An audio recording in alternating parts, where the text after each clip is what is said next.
Well, now we're recording, and we are full wrecked from hearing that song. That is America 101, 202, and 304. Those how classes go, Griff, right? I could give a fuck less if someone kneels for the national anthem, but if someone in my presence ever kneeled for that, I don't know how I would cut their fucking throat. I would be like, fuck you, death to the infidels. Yeah. Fuck yeah, America. I have no idea how you could. I mean, I was in the bathroom listening to Julian and me down by the schoolyard earlier, and that got me pretty pumped up. This song gets me over the goddamn moon. Yeah. Yeah. I don't even remember. You know what also gets me over? What's that? Over the moon? Our next guest. Who's it? Well, we didn't have a first guest. Well, yeah, we had. Well, we did a few episodes ago. But it's our next guest in the series of guests we're going to have. Okay. Of our friends, modestly called the Legion of Legends. And acquaintances. Shut up. Speaking of that, Mike, next time. I'm going to yell that a lot today, I think. He's a rock star. He's a podcaster. I mean, we were just sharing a very sincere story with him about Kid Rock, Detroit's own, and how he was affiliated with him. Who isn't affiliated with Kid Rock? Yeah, can I get in? I was just right in the middle introducing him. As I was saying, rock star, podcaster, and friend, Mr. Sean Pigeon. Give it up. No? Yes, you can talk Millie now. was all right. You can Hello. talk. Yeah, she gets nervous. Golan-globus audience. Yeah. It's exciting, isn't it? It is. You're pretty weak there. You need to talk into the mic. Sorry. There you go. No pressure, but our whole friendship revolves around your performance here. I'm writing notes. For days. I'm writing notes right now. You're going to do good. But, we brought you on for a very specific reason. I mean, we brought our good friend Mike on for a specific reason. He loses his shit every day to He-Man and the Master of the Universe. And you happen to come to us with a Chuck Norris story, one that, I don't know, it just delighted us. Blew my mind. Blew his mind. It's true. Yeah. We got to go through my history of Golan-globus, don't we? I mean, how I got here? Sure. Yeah. So I was raised in a house of boys. My father was a big Chuck Norris fan, big movie fan.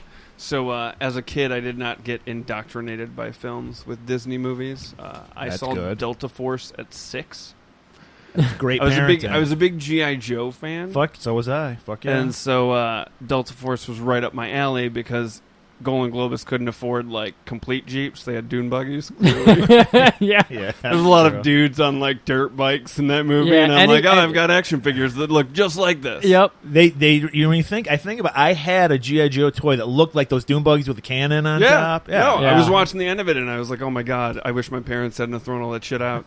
Right. I was like, I'd be recreating Chuck Norris kicks and dirt bike missiles. So would you say Chuck was your main canon guy? Oh, yeah. Yeah, because, I mean, because then, obviously, once I was into Delta Force, then it was at the holidays, they were prepare for Invasion USA. Oh, and man. I was like, oh, my God. Was that your holiday movie? It was. You got the best parents. Seriously, my older brothers weren't going to sit around watching Rudolph the Red-Nosed Reindeer with me at that point. Yeah. They were like, no, we're going to watch this. Okay, I thought there was going to be an or in there, but I'm glad it was just that option. You're watching this. Your big brothers are good. Yeah. So my Delta Force fandom created quite the fervor in the household. So I think maybe a year after I saw that, Chuck Norris was releasing a book called The Secret of Inner Strength, My Story. Sounds inspirational. He was doing a signing at a B. Dalton or whatever would have been in Livonia Mall at the time. Walden Book, and so I had this Chuck Norris doll, and I searched the house for it, but I couldn't find it. But I had this Chuck Norris doll, and I think it's because of what happened. Was it the Chuck Norris Karate Commando doll, or was that? Was he in the fatigue pants and the shirt had the beard? No, the Karate Commando. He was a ninja outfit. Oh, okay. That was the cartoon that they hiding all that. He's got so much hair. He's a little bear man. He's a manly guy. All right. So you have to my folks get me all excited. They're like, "Oh my God, you love Delta Force. We're going to take you to this book signing for Chuck Norris." And I could care less about Chuck Norris. I am thinking. It sounds like you care less about Delta Force. You're forced into it. Delta forced into it. So we go to the mall. I'm super jazzed about meeting Chuck Norris. He is my hero. He single-handedly, with the help of his entire Delta Force, he got the main bad guy, right? He always gets his man. He Right. always Fucks gets some his people man. up. He doesn't need any help, right? So I'm super jazzed. And all I want to do when I get up there is show him my Chuck Norris doll and tell him how much I love Right. Delta Force. I could give a shit about anything else in the world How at many? this moment. Was it a really big line? Oh, it was a super long line. okay. So you're like in there for hours. Yeah. Like, and I mean, maybe not, but as a kid, All right. it was You're an waiting 10 eternity. minutes, And you so know, I'm like- just like, oh my God, I'm finally going to get to tell, the major? What He was was Scott McCoy, Major Scott McCoy. Okay. Yeah, he got promoted. Yeah. Yeah. Well, it's not giving away right now. I got to tell the major, Right. thanks for rescuing all those people. Right. He did that. Right? Right. So I'm super jazzed about this. I get up there. He signs this shit book, right? And as I'm about to shove my Delta Force figure up there and tell him how Did you much have I to love buy a book? Yeah, you had to buy the Okay. book, right? I could barely fucking read, right? Right.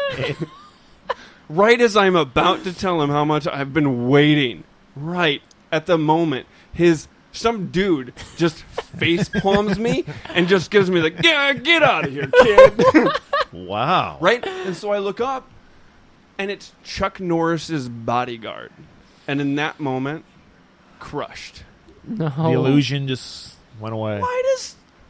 Why does Chuck Norris need a fucking bodyguard? No. I think to stop him from fucking someone up too bad. That's, you know what? Honest to God, that is what my parents told me. I shit you not.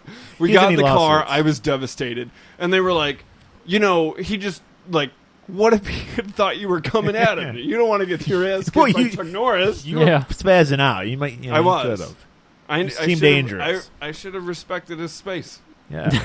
But when I was still bitter about it when Chuck Norris facts came out, and everybody was like, "Oh, Chuck Norris facts," and I'm like, No. I don't believe no. any of them. Because he's Chuck got Norris's a bodyguard. could do that, but I don't know about Chuck Norris. So you definitely did. Like, test- I'm really happy that in my early 20s, I didn't get like super wasted and run into Chuck Norris, because depending on the amount of alcohol, there might have been like a, let's go, Yeah.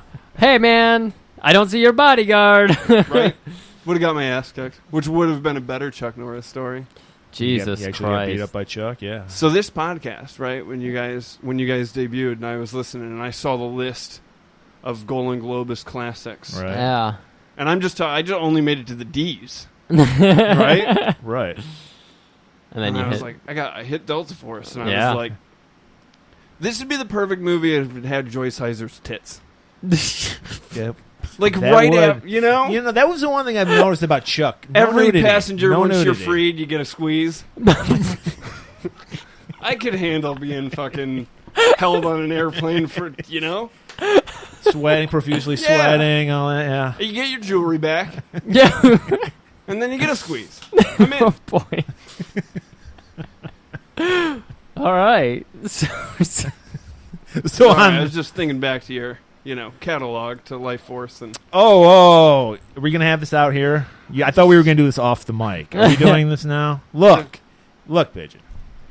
I'm not saying it was an easy choice. It was a Sophie's choice. Okay. I really thought long and hard. did the haircuts factor into it? Probably. Like the fact that Joyce Heiser looks a little too manly. you were Yes, like, "Ugh." I would say that. And also, the Life Force girl was totally naked, so it's Oh, kind of alright, throws you yeah. off balance. well, then the blood. I like a you're, little mystery. You're into I'm into blood play. You You're know me into- so well. You're into the. Yeah. But yeah, I mean, hey, it was. I guess it was Sophie's choice. I was like, I prayed on it one night. I thought about it. I said, I don't know. I know this was a betrayal to you. 'Cause I know you take this. I do.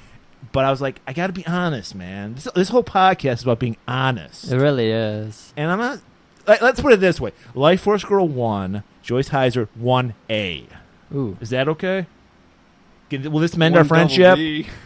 Oh. Because I've noticed a lot of tension between us since I said that, and I want to squash this. It did. It was. I honestly shut the podcast off. Had to come back. I know it was like, Oh, man. this little behind the scenes stuff.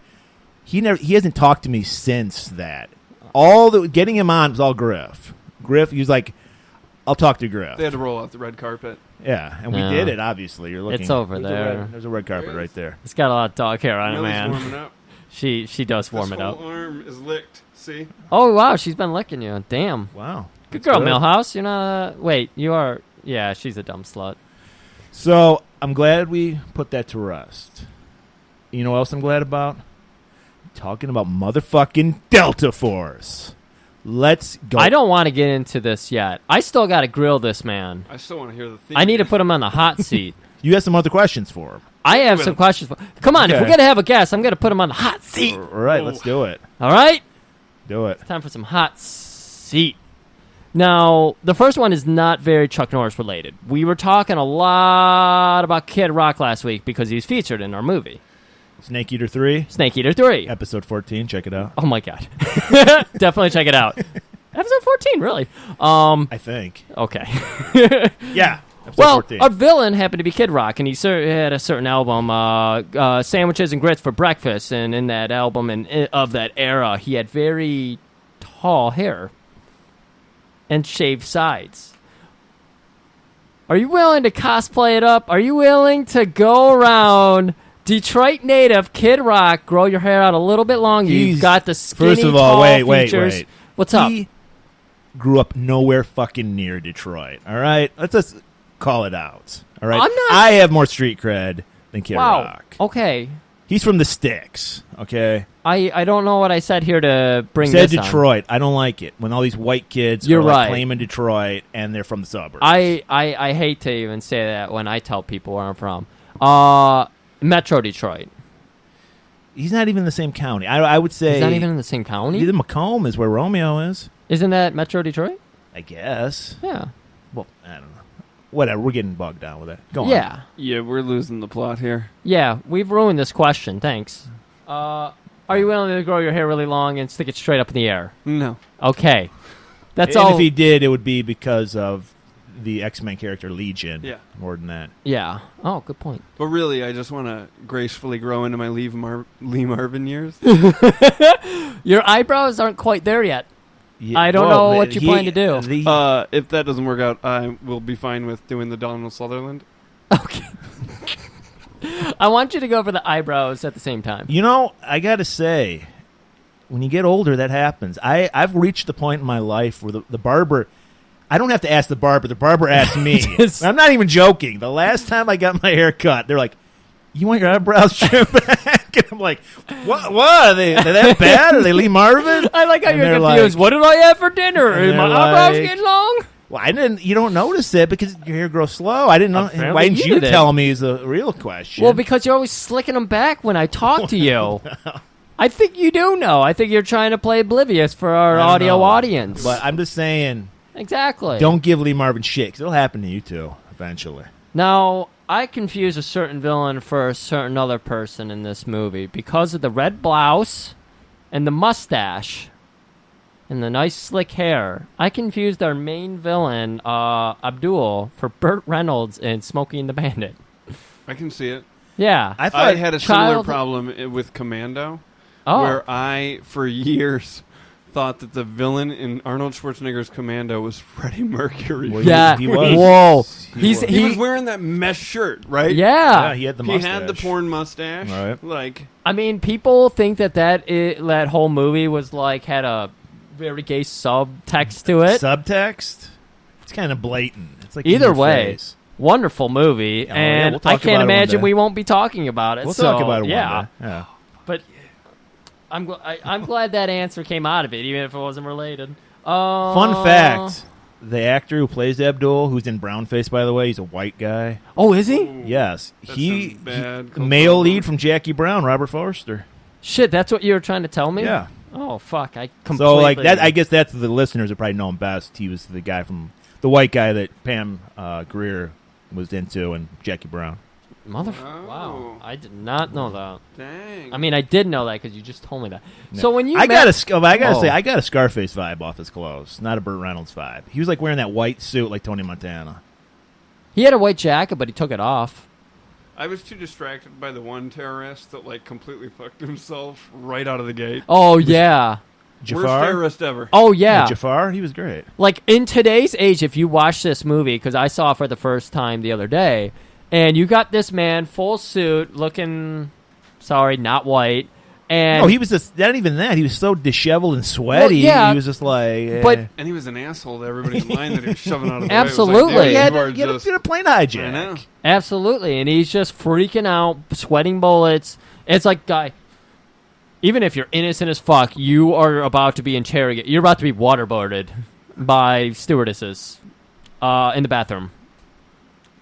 Nothing good was coming out of With that. that like blue water they have in the, that'd be awful. Oh no, they put the puck in your mouth though. Oh, ew. Yeah, that's pretty bad. So when you met Chuck, beard or no beard? Beard. He had the beard. Because we're looking at his book right here, and he's just got the mustache. No better than my mustache, I gotta say. But Murray might be right because my mind might be playing tricks on me. If he was sporting the mustache on the cover of the book, he was probably mustachioed. But Well, Murray said I've I'm never so used to seeing him with a beard. Yeah. I've never seen him without any facial hair. I've seen him without a beard in his before. in the Bruce Lee movies, then he doesn't have any facial hair. Where Yeah. Bruce Lee kicks his ass. Yeah, you're right. I have seen him. And so in without his a beard. very first ones, he's clean shaven. Then he grew the Yeah. mustache like early '80s. That's the Chuck Norris I remember. because When he I got think his of him, ass it's beat, so he's like, I need to mustache. look tougher. Right. And he grew a beard. Probably beard. Yeah. Yeah. So probably beard. Like I said, I mean, I didn't get a good look before I had man hands course spread not. all over my Ah. face and shoved out of the way. Oh My boy, hopes crushed. it was And probably. did he his even look brother. at you at all? Not really. No He was eye just like contact. next. Is he Yeah. is he autistic? Because I'm sure he was more focused on like my parents or something, since they were the one that bought the book. Oh, they're He was paying. probably like, no 6-year-old should be watching Delta Force. What the fuck's wrong with you Oh, guys? excuse me. Every I 6-year-old thought should you be just watching read us a Delta. passage from this book where he's like, I wanted everybody to enjoy my films. I believe a 6-year-old is in everybody. I agree.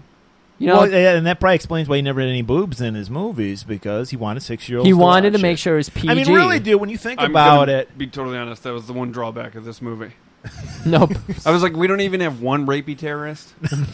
There's that Yeah. one shot in Die Hard. Come on, help me out Yeah. here. That's a good point. There is, for a were- Golan-globus movie, Right? there is. I think that was- Surprising lack of nudity. that was Charles Bronson's domain. Oh, no, sex that- crimes always happen. In Oh Charles yeah, Bronson it was movies. seriously like, hey, we got this movie. There's a woman getting raped. Call Bronson. There's no woman getting raped. Call Chuck.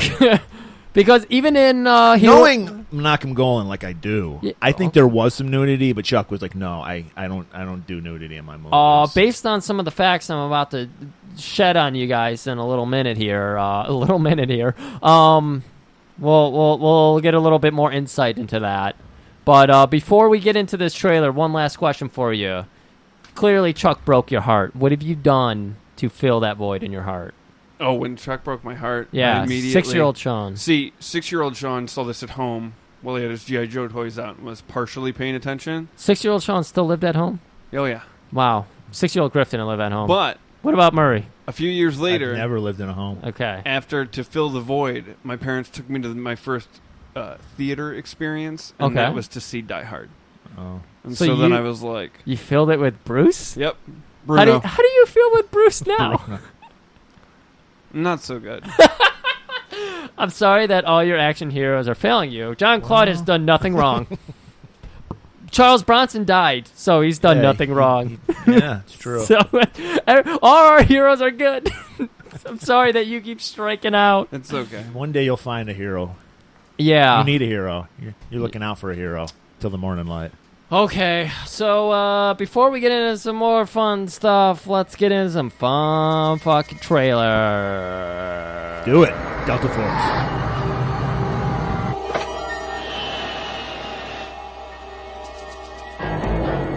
This is a high-tech! Heads down! This is a hand grenade! We will blow the plane! Heads down! The enemy doesn't care who they hurt. Not how young. How innocent. How helpless. Go. Collect all passports. Why?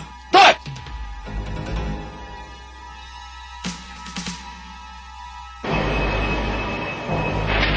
Strangers, You're making a mistake. united by the threat of death. There's only 2 of them! And there's so many of us! Find the courage You take one of us, you gotta take us all. to defy their captors. I won't do it! It's a new age of terror that requires a new breed of warrior. 1 minute to showtime. We're members of Delta Force, and we're here to take you home. America's elite anti-terrorist commandos. Committed to destroy the enemies of freedom. Because the stakes are more than pride. Sleep tight, sucker.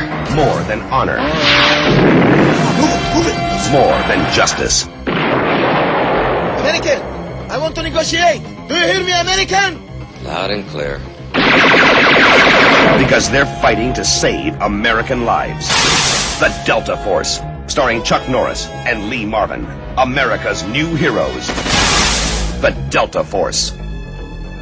Oh, some sweet fucking trailer. Do you remember the trailer? I don't remember the trailer. I didn't even watch the trailer. Yeah, we didn't watch the trailer. Did you watch the trailer? I might have before I watched. I might have before Yeah, I there watched you the go. movie. Yeah. I remember explosions. Mention of Delta Forces or Lee Delta Marvin's Force. eyebrows. I remember that. Yeah. Lee Marvin's America eyebrows. had to be mentioned at least 4 times. America has a real threat on their hands. Yeah, I think we just recreated Yeah. it. Lee Marvin's eyebrows. Someone just wishing. I can just wish my mustache. That's about as thick as Lee Marvin's eyebrows. There's a lot to this movie.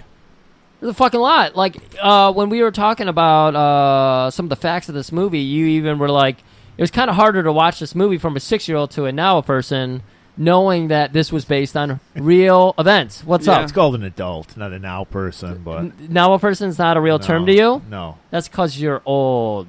You son of a That's bitch. how we all. That's the PC way to say adult now is now a person. Well, I actually Dag nabbit. I hadn't even seen the movie since Chuck broke my heart. Yeah, naturally. I So- actually saw the movie in the theaters. I can say Whoa. that. Yeah. Jesus Christ. I was.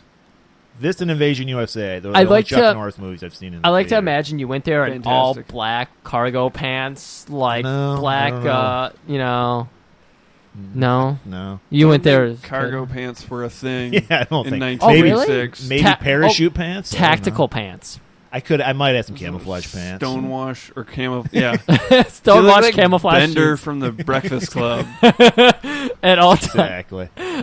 I've only seen one picture of you from your youth, and you were in a suit. So I feel like you're trying to hide what you look No, like. I've always been fashionably unfashionable. What so is- I never was like up on the trend. I probably did have a pair of acid wash jeans at least once in my life, but Just not when you should have. You were like me in elementary school, like off-brand everything. My mom's like, no one will notice. I'm They that all way. I'm notice. that way now. I'm like, fuck. I'll pick up some clothes at fucking Costco. Right. Or some Well, when shit. you're not in high school, who pays attention to that? Right.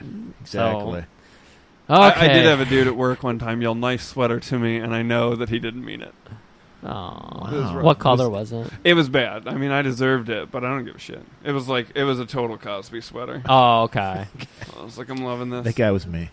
Well, you just have to say "fuck you, nerd" to that guy. Murray just follows me around like a reverse hype man. Yeah, I've known you forever. I was So- the guy who pushed you out of the way of Chuck Norris. That's right. Fun fact. You were.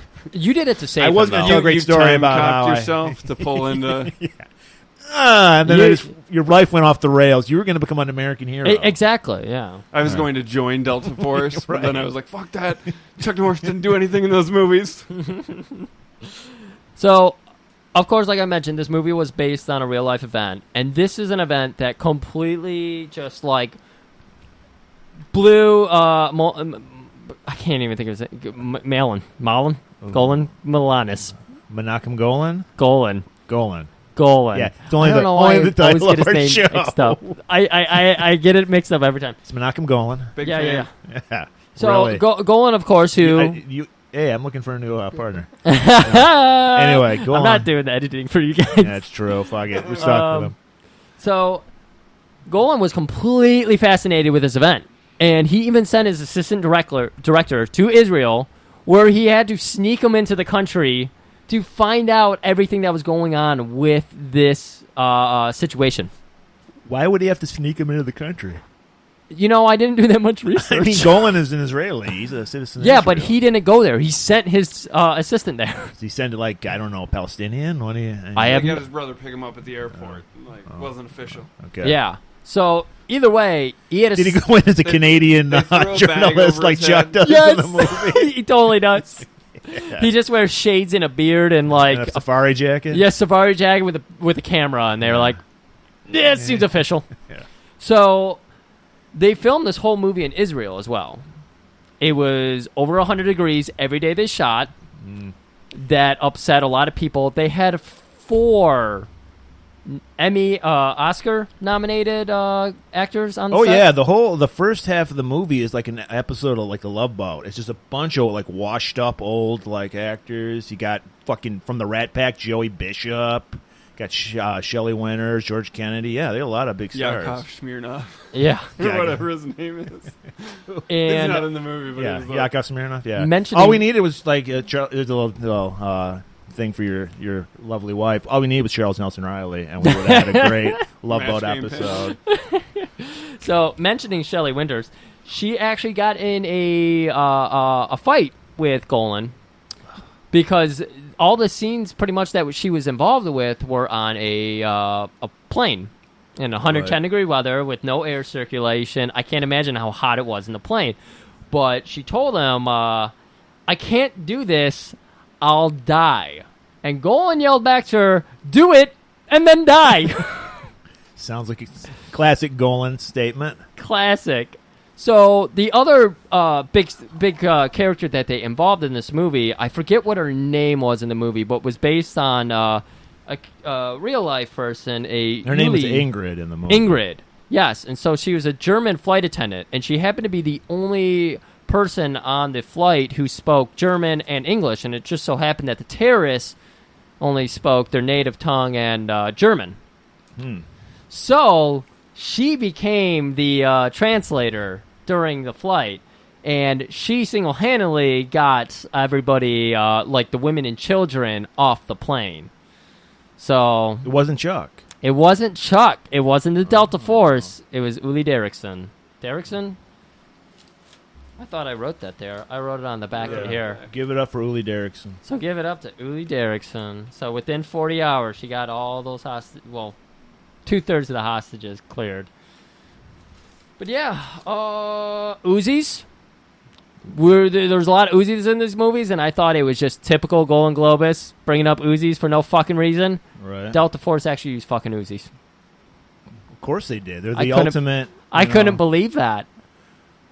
Yeah, well, and also I'm sure it was easy to get them because Uzis are an Israeli weapon. So I'm sure like the Israeli army probably loaned them out to them or something Right. like that. And so I already mentioned it. What was our Invasion USA? Yeah. Chuck's brother was his stuntman in this again. So you had a second Norris in this movie. So Chuck needs a bodyguard and he needs a stuntman. Yes. And Why he is uses this his, whole internet shit going around about him being a badass? Yeah, exactly. And he needs his brother to be that stuntman. Yeah. You could say that, Mike. It's okay.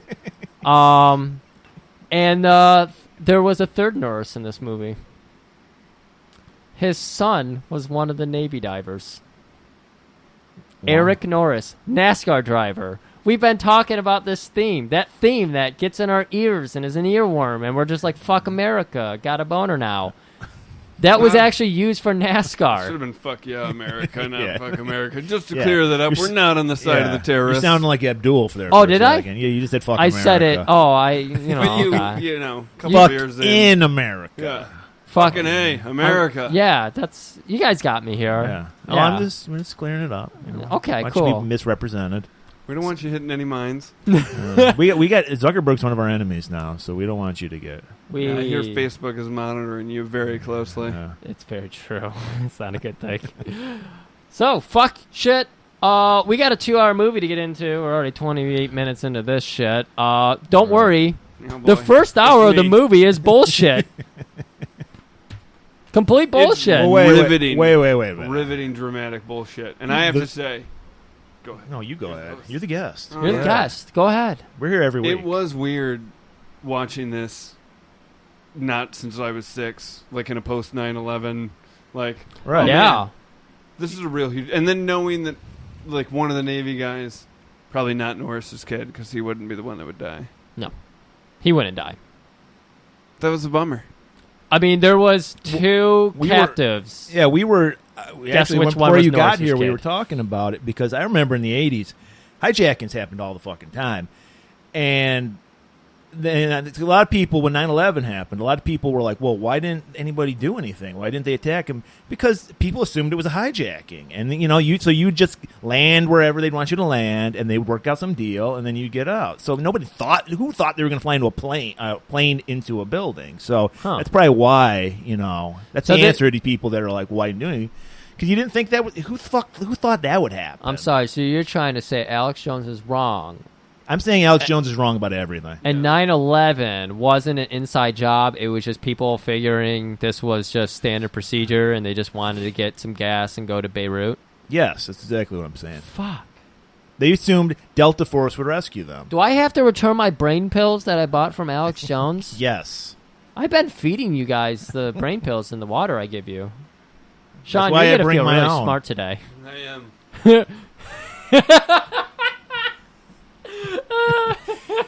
Now, Griff, what are you talking about? This movie starts out with a kick-ass action scene. Oh, yeah, it opens up, and you got the Was this one storming of the beach. Did this happen in real life, too? Because it's like set in Iran. No, it's bullshit. This is pure Norris porn. Okay, I don't know. this is... Thank you. That's the best way to put this. This is Norris porn. So this is like a few years before the movie. Chuck has no beard. He's just mustache. He's got a mustache. Our golan-globus favorite, Steve James, is in it. Is in no it. mustache at all. I was like shocked. Yeah. I was like, what? And so what happens is there's a bombing. Like a helicopter gets blown up. I just remember a beach, a helicopter blown up.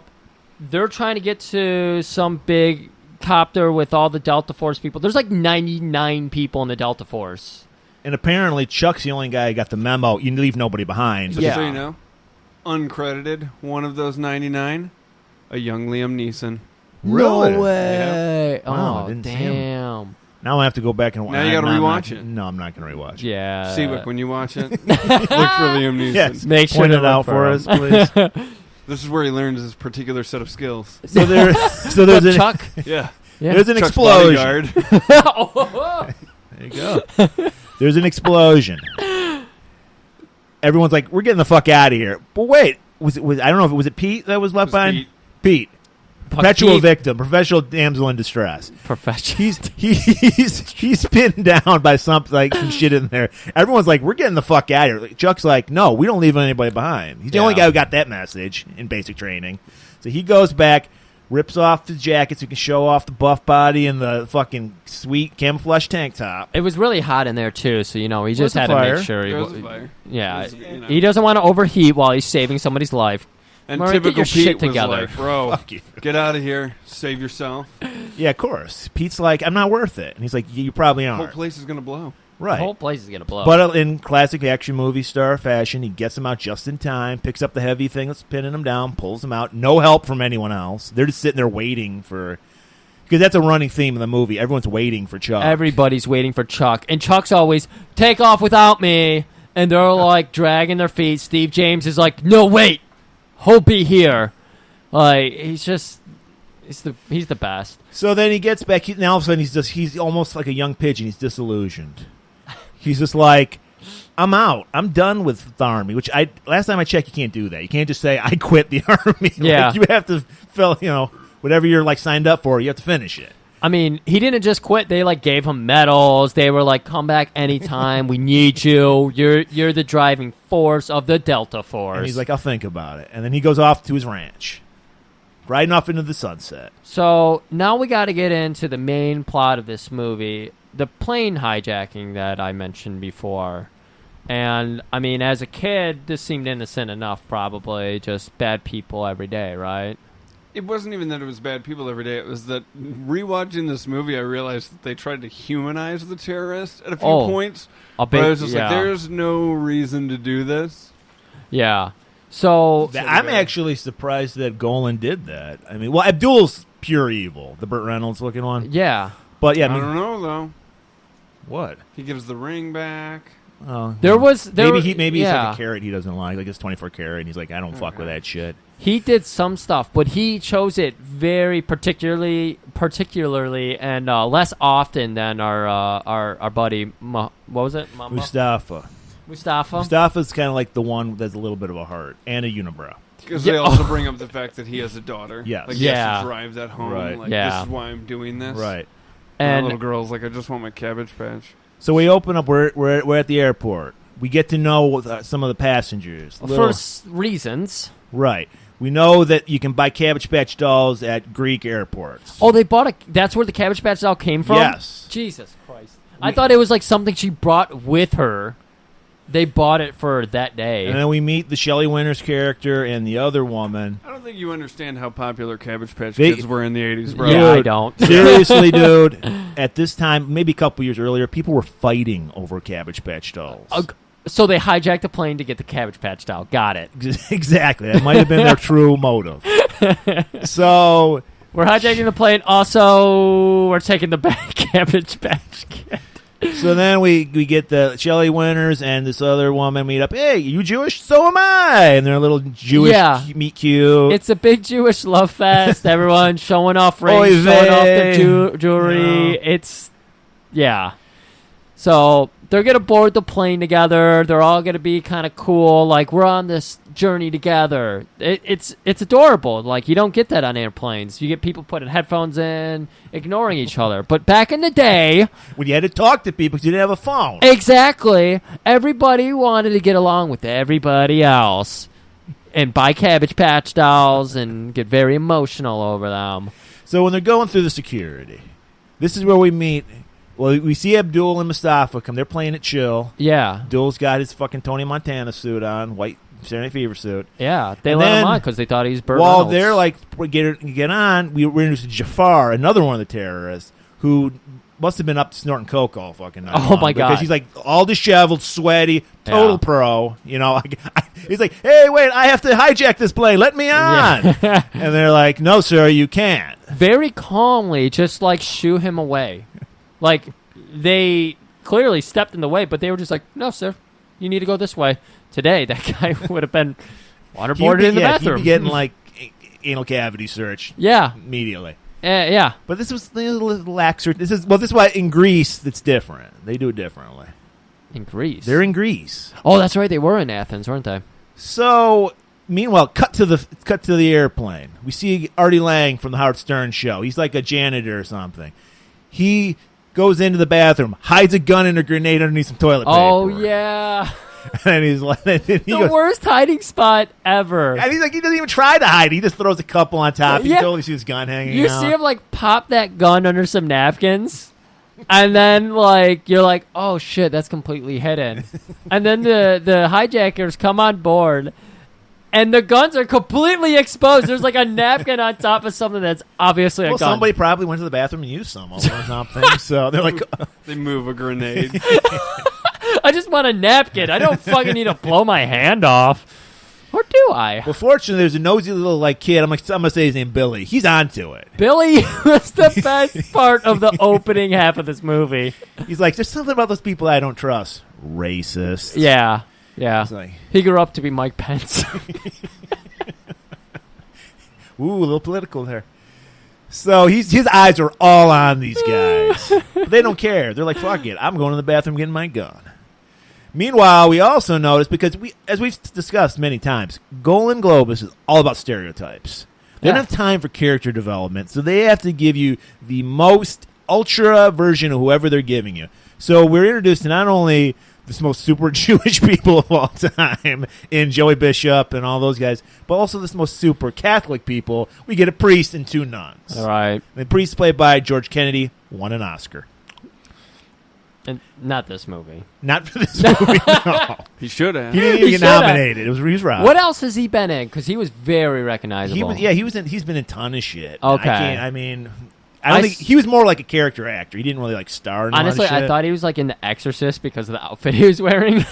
Well, he's just a priest, yeah. Well, yeah, exactly. No, I was like, he's so familiar. But like He was in all you probably never seen of him, and this will tie into what movie we're talking about. There was a whole series of movies in the 70s, Airport, and it was about something. It was like Airplane was a send up of the Airport movies. Oh, Airport. So not like he was in a Airplane. lot of those still. But anyway, Okay. so I saw Airplane. yeah, that was a spoof of that. That was Okay. the original spoof of. That was the original scary movie for Oh. Airplane movies. So Abdul goes back, gets the grenade, gets the gun, says, this is a hijacking. Because they're in the air now. Yeah, and again, this is a fact from the actual hijacking. They hijacked it with grenades and pistols. It's good to know. I'm not trying to derail you there. I'm just trying to add some detail here. Some butter on that bread, dude. Trying to Every add some. time you get a good joke going on, he's going to be like, remember, this really happened to someone. Yeah. I don't want to step on your joke, but these are real people in real life. We're in danger. Shit. So he goes up to the German stewardess and is like, "Yeah, I want to talk to the." Do not Google what she looks like now. Okay. I won't. Oh wow. Is that something you Well, did? she had like giant old lady hair in the movie. She was like a weird, like that Seinfeld episode of like, in this lighting, she looks all right. Look at how sexist I'm being. Oh. I didn't talk about George Kennedy, who also looked great, by the way. Nice comb over, yeah. I was like, if I was, an altar boy, I guess. Are we talking about the stewardess? It was an airport. The stewardess who does all the translating and everything? Yes. The one that what would you say? Well, we had a very tense moment. The German hero that I'm now calling ugly. I had the same Yeah. thing with her because I was like, man, she's got a thing going here Right. where she's got the gray hair, but it's like she's not old looking. And I was like, Right? Well, she had. But you don't attractive ever want to. lady. You don't ever want to meet your hot heroes. yeah, It's like yeah. seeing what happened to the chick who seduces the captain from Beverly Hills Cop 2 with the car on the side of the road. Whoa, I don't even know what you're talking about. yeah. Next time you come on, we'll cover Beverly Hills. I've Cop, only too. seen Are the we talking about part. Brigitte Nielsen? Yeah. Okay. Yeah, she's looking pretty rough. Just had a kid, by the way. Oh. Okay. Anyway, Baby facts with Murray. so we get another. My mom gets People magazine. Okay. So Doesn't anyway, mean you have to flip through them. well, you get time on your hands. Hurry up, man! Plane hijacking. Let's go. Plane hijacking. This really happened, man. This is really serious. This is serious. There was a very tense. If you let me speak, I'm getting a very tense moment. He pulls to the pin very sexily with his mouth. There's a lot of oral stuff going on. Oh in this my god, movie. yeah. And he Well, drops. he's got his chest popping out. He's got that pec jelly on. I Petroleum didn't even know. jelly. I didn't even know it was invented at that time. Well, yeah, Anton Sarcophagus actually invented it for this movie. so anyway, they use that to get into the cockpit. I think he like slaps some people. Well, around. he tells them, we're gonna go to, you're flying where I'm telling you to fly now, and they're all taking it Yeah, he's seriously. like, you're taking us to Beirut is where he wants to go. Right. What I really loved about Abdul though, his pistol whips were so convincing. Were they? Oh my god! If you don't remember them, I'm sorry. It's worth looking back on. If I knew again, Is there like a montage on if YouTube I can knew watch? if I knew Great how to pistol do this whippings kind of of shit, or put the 5 minutes it'd probably take to learn how to do it, I put a compilation of just his pistol whips. They were so convincing. Like just the enthusiasm. They get his face. He's just like, "Argh!" You could see the makeup pouring off him and the whites, White showing showing through. It was amazing. His pistol whips are great. So the pilot, he just pushes the button. Little does Abdul know, it signals to the airport, hey, we've been hijacked. Yeah. So they're like, call fucking Delta Force. So they call the Pentagon. Then the Pentagon calls Delta Force. And then the news somehow picks that up. And then the news is running the story. Lee Marvin, he's like chilling in a bar, hitting on some broad with giant hair. Yeah. And he gets the phone call. Apparently, is that like his private bar? Because there's like a phone for him. Yeah. It's like, hey, it's for you. Pick it up. Back in those days, yeah. And they're like, hey, we need Delta Force. And he's like, I don't know if I can do it. Yeah. Scott McCoy isn't involved with it anymore. So they get the news involved in that at some point, and then the news, of course, hits Chuck. Interrupting his nice scrambled egg dinner he was having. He's eating scrambled egg. He's got like a horse stable Tossed salad or and something. scrambled eggs. You thought it was dinner? It was nighttime. I thought it was early morning.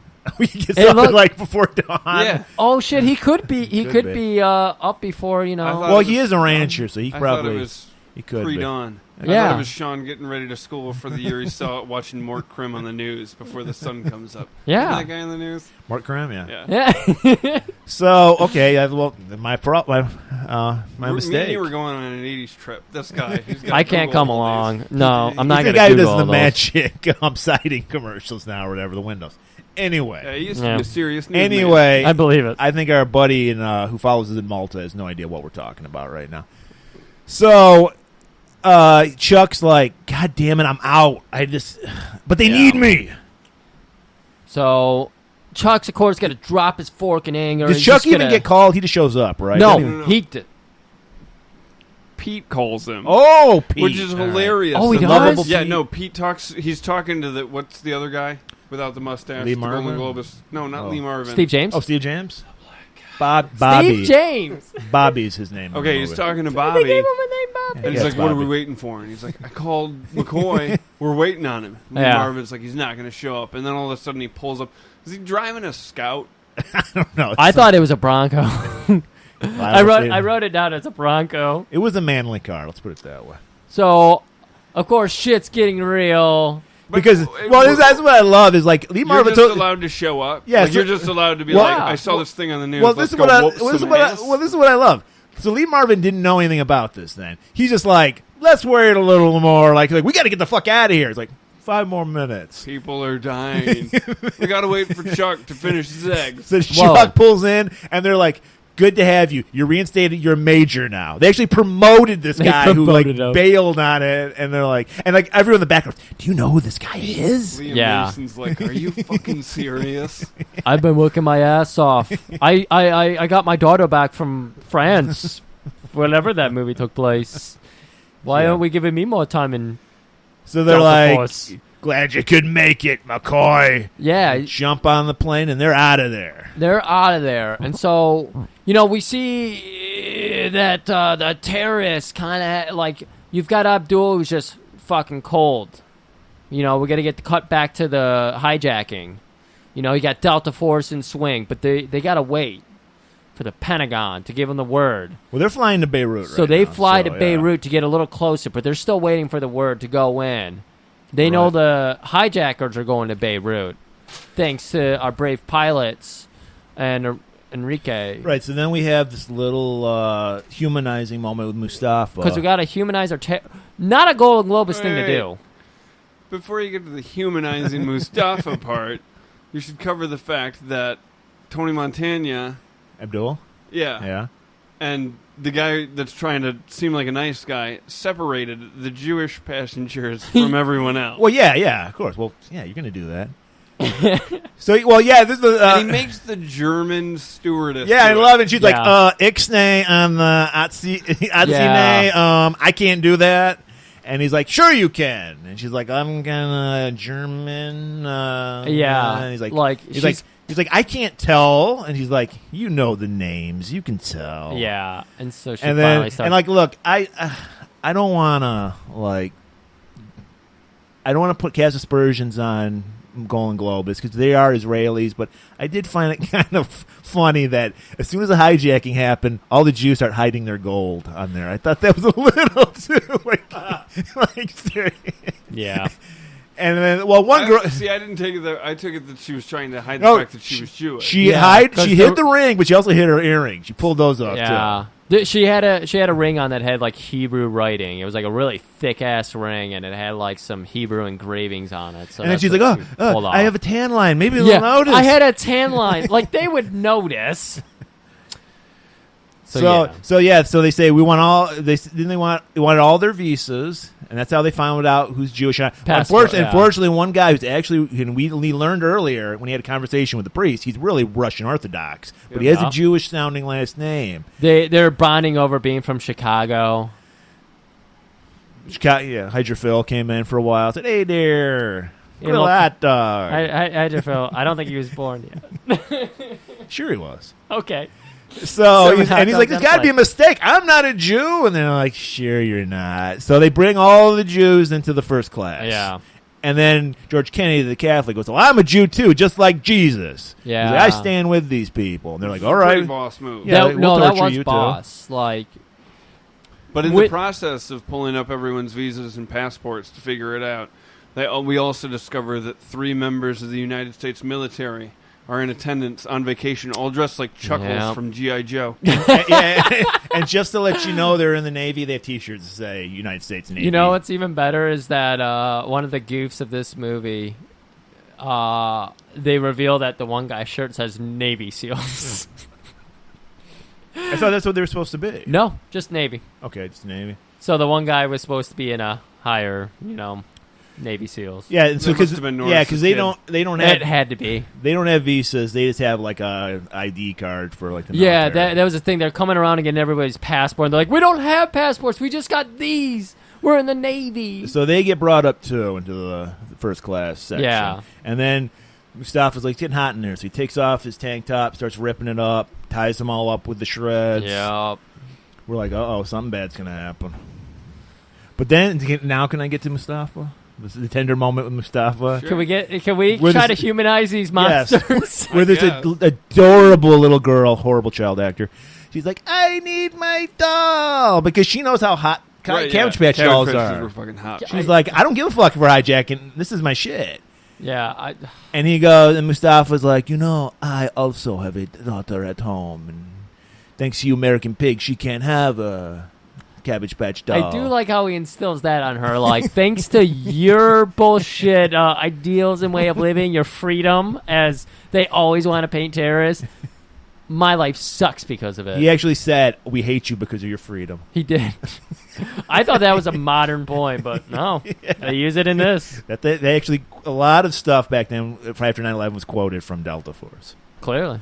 So, but he gives her doll back, and it's like, oh, it's not so, that's sweet. And then they're like, oh, yeah, by the way, we want your Jewish dad up here. We're going to torture him for a while. And then Right. she's like, well, Dad, you can have my doll. So, Little doll nice, goes with dad. cute moment. So then what, do we go back? Then it's just like another scene where they're in the plane, the Delta Force, chilling out. That's where you get they need gas. Yeah, they They don't have enough gas to get to Beirut. They end up landing in Berlin. Yeah, you got to talk into Mike. Sorry. It's okay. So they got to get... Joking! I'm dying, Murray, take over! I'm dying! I'm looking at her notes. I'm They lost. go to Berlin, dude. So, And that's, so is the- that where they all of a sudden get a whole new gang of terrorists to jump on board? yeah, they land That's in Berlin? Yeah, they land No. in Berlin. They land in Beirut. Did I say Berlin? Yeah, you did. Yes, they don't land in Berlin. Took my breath away. Beirut. They Did I land say in- Beirut? They land in Beirut. Lebanon. Yeah, I meant Beirut. It's right next Okay, door. Yes, they land. Sure. I was right there. I know geometry. Yeah, and then they let on some like soldiers with like hoods on their heads. Yeah. And our boy from the beginning, the sweat hog. Yeah. Oh, yeah, they Jafar gets on. Yeah, they get Jafar out of like jail or He's whatever. straight out of Aladdin and out of that plane. Whole new world. That was Whole not new world. a long interrogation if he was already able to hook Exactly. up with the other terrorists this was in the Beirut. 80s, man. It was the Yeah. 80s. TSA was just like, hey, man, get on the next flight. We're sorry to bother you. You seem really suspicious when you were like, It was I a total need... misunderstanding. Yeah, the plane that got hijacked that you really wanted to He's be like, on. look, I swear I will not hijack this plane. All right, you can go. Oh, shit, I didn't want to hijack the Just plane with check them. the bathroom. Do you see any grenades? And they're like, no, we don't. Get on. I just really wanted to get to... not Beirut. Wherever the plane They was wanna going. they were going to Beirut. You're right. I don't know Not if the Berlin. plane was I don't going know. there. The only one who wants to be in Berlin is that stewardess. But I meant that the plane was going elsewhere and they hijacked it was going to it. America, wasn't it? I thought it was going away. Oh, yeah, it was going Athens to America and they hijacked it and took it to Beirut. Right. So So we're figuring out this movie at the wrong time. so yeah, so they bring on these guys wearing hoods, and the ploy was they put the hoods on all the Jewish guys Yes. and the American soldiers. By the way, I want to point out, for some reason, I guess one of the soldiers looked like somebody who maybe had slept with Abdul's wife. He just picks out one soldier and kicks the shit out of the Yeah, guy. he just- and he's like, you're staying. You're my whipping boy. I'm just gonna whip your ass. I don't know why he didn't look at him the wrong way. I don't know. This is also where they released the Jewish hostages they took. But they don't release them. They like They took They released the women and children. They No, keep no. the- No. you're What out I'm of talking order. about is they took them off the plane. right. They Now, kept them hostage. So were they supposed to fake people out by like making him think the guys who came on the plane are leaving, but it was really the hostages, or we knew they were hostages were getting taken off? Look, this is a golan-globus movie. I don't know what they were going for. Either way, all the Jewish passengers, all the male Jewish passengers, and 2 of the Navy members were removed from the plane. And they were like, so they were like they took into a dungeon in Beirut. We follow them to that weird like little captive city that whatever revolution group they were a part of was holding. The New World Revolution. The New World Revolution. They were holding that city captive. It was in Beirut that they eventually do free all the women and children, but this is the same part where we kind of see where their base is. So, I mean, now we kind of know what the this is where it gets unnecessarily convoluted and why this movie's 2 fucking hours long. We didn't need to, like, separate the hostages. For some reason, I don't know, maybe they need more action scenes. Did that part actually happen? What part? I didn't read that far into it. Okay.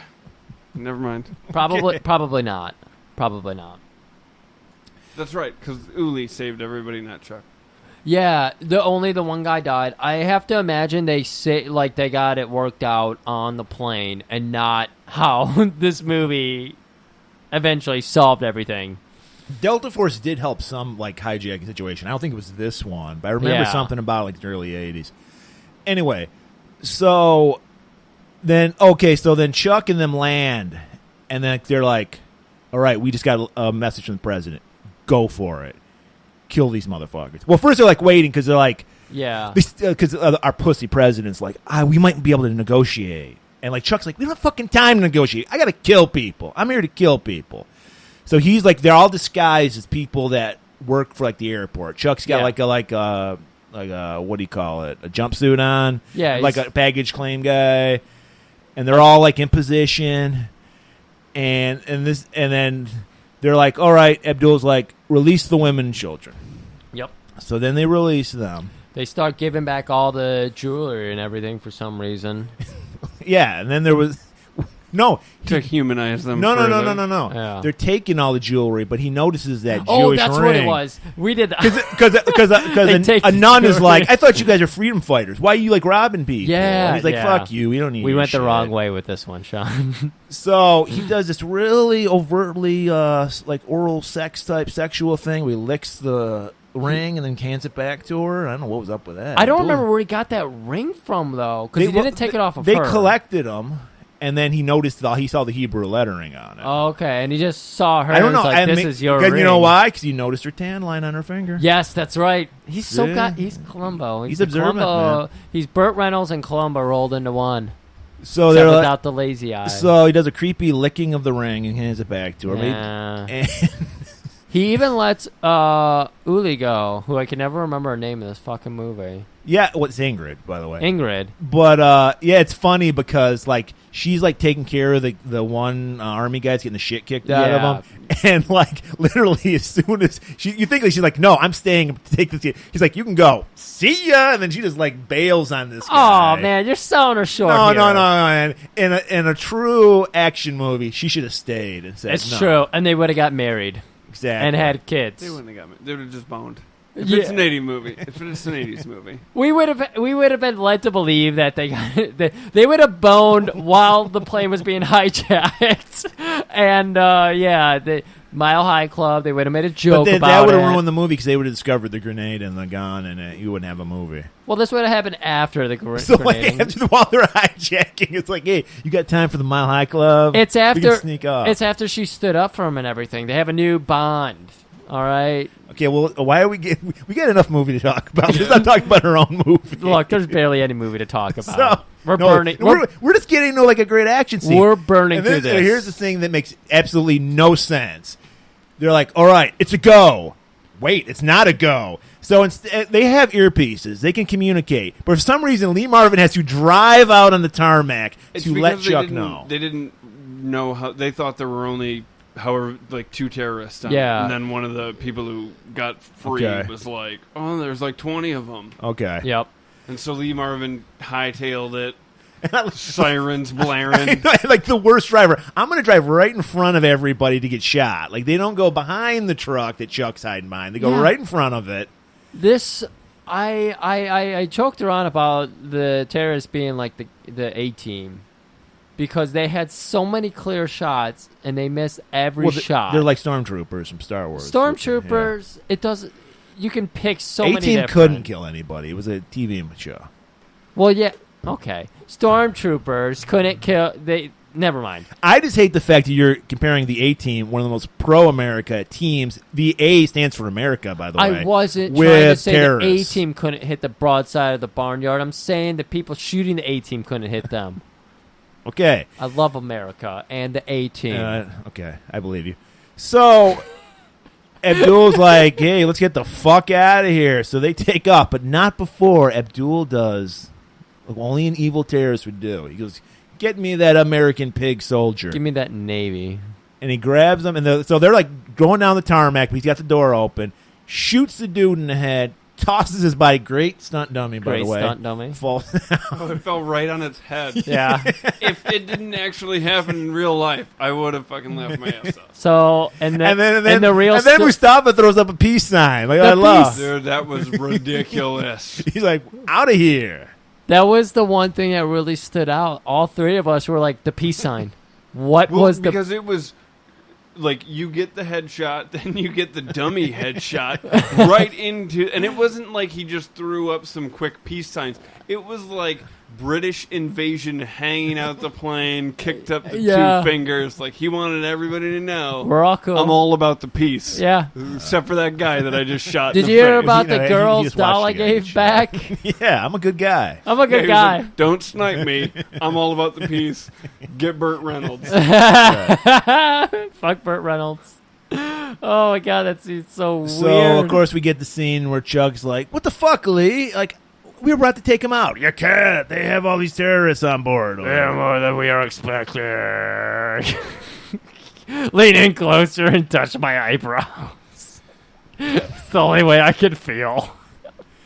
So, what? No, where?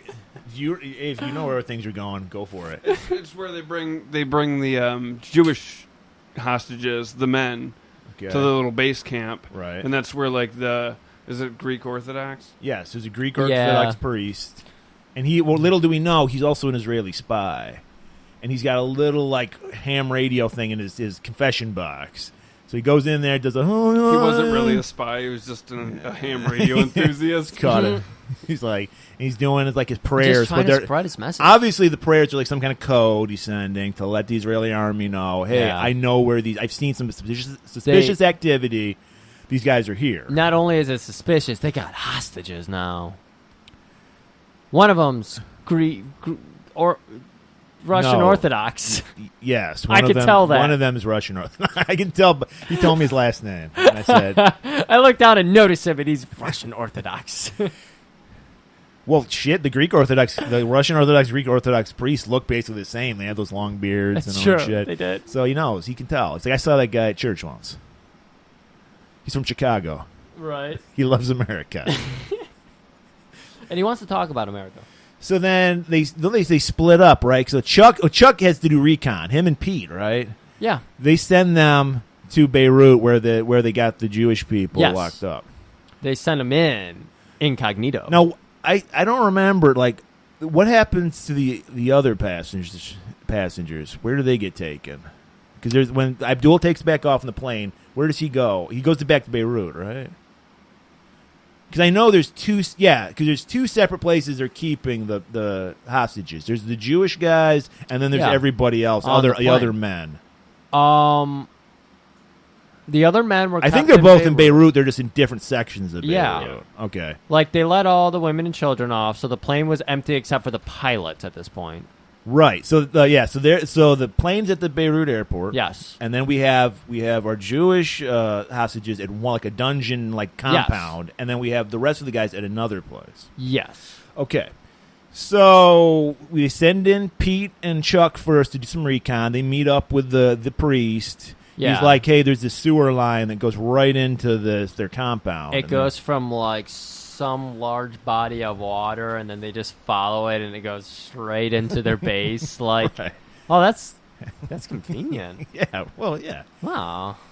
And so, but then Abdul, then he like recognizes Chuck, right? And he's like, because Chuck, this is the brilliant ploy. Chuck sneaks into Beirut as a Canadian journalist. So what he does, he gets a safari jacket, he gets a camera, and he just walks right in. Yeah. And then there's that little great moment where Pete's belt buckle like goes off on the metal detector. Yeah. And then he's like, "Where'd you get that? You gave it to me for Christmas or something like that." And he's like, "Great belt." I don't remember. Yes, I remember that was a scene. little one-liner. I don't remember them having any other connection than we're the Delta Forces. We're a couple of badasses, but I'm more badass than you. I don't We're remember. that. badasses that exchange Christmas gifts. Yeah, really. Yes. He does have an infinity for Pete. I mean, he saved his life. Chuck's Yeah. like, when I was at that mall during Invasion USA, I picked up this belt buckle for you. I noticed this. Thinking about you, Right. Pete. I noticed this fell on the Pete back is of my like truck. the little cute puppy of the Delta Force. We all just love him. Yeah. Pete's adorable. He really is. Nothing He's the bad will mascot. ever. Nothing bad could ever happen to Pete. We know he's going to be safe. Yes. He's a puppy. You wouldn't kill a puppy in a movie. So, well, I think what happens is, because I can barely remember this movie, Abdul noticed, because Abdul's got I think he has a sixth sense of samurai, because he noticed something's up with that Greek Orthodox priest. So he follows him, finds the ham radio, goes, "All right, we're on to you." Takes him out, takes him out to a balcony, throws him right off the balcony, And- right in front of Pete and Chuck. And they're in the Greek priest in his van, so they're just staking it out. It's a And- nice, Teenage Mutant Ninja Turtle van. Yeah, it is. And the priest comes out and he's like, "Go, get out of here!" So we get a car chase in this movie because there's got to be a car Fuck chase. yeah. So Pete's like, "What do I do?" And Chuck's just like, "Drive." I got an Uzi that shoots 5,000 bullets a clip. I mean, it was a sweet chase, and you guys know you wanted to hang out the side of a van Well, shooting an Uzi. You know what made it sweet? Fucking theme song was playing through the Oh, whole yeah. thing. All the music. There's so much serious tone for this movie. There is not serious music in any of it. Anytime Chuck Norris is on screen, it's not serious. It's just like, But he isn't on screen for the hijacking, and it's like, "Freeze! This is a stick. This is a hijacking." It's like, "Bam, bam, bam, bam, bam." It's not good hijacking music.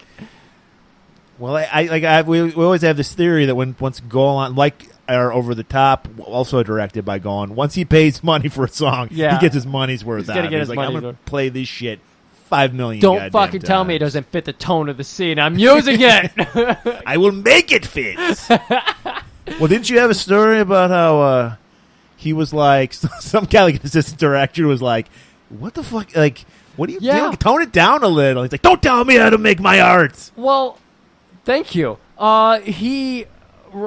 This movie's based on a serious topic, and he was obsessed with it, and he really wanted to do a story. And obviously, today we have our American snipers and any tragedy. What was the Forrest Gump guy? Tom something.